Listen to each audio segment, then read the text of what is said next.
নমস্কার।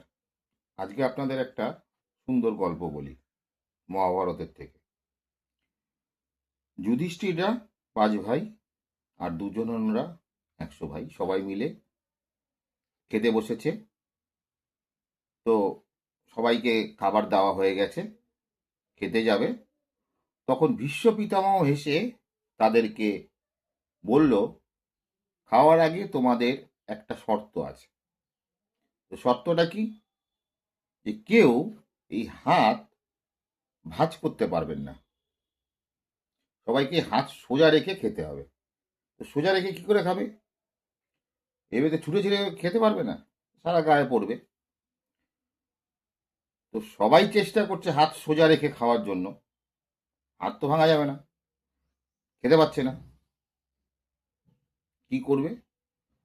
তখন যুধিষ্ঠির একটা উপায় বের করলো। যুধিষ্ঠির তার খাবারটা নিয়ে দুর্যোধনের মুখে তুলে দিল।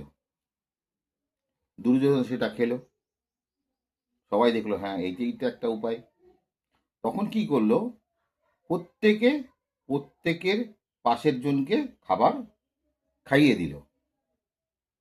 এইভাবে প্রত্যেকের খাওয়া হলো, খিদেও মিটল। এর থেকে কি বুঝলেন আপনারা? হিংসা বিদ্বেষ করে কোনো লাভ নেই।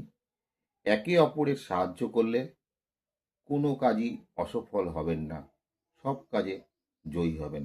নমস্কার।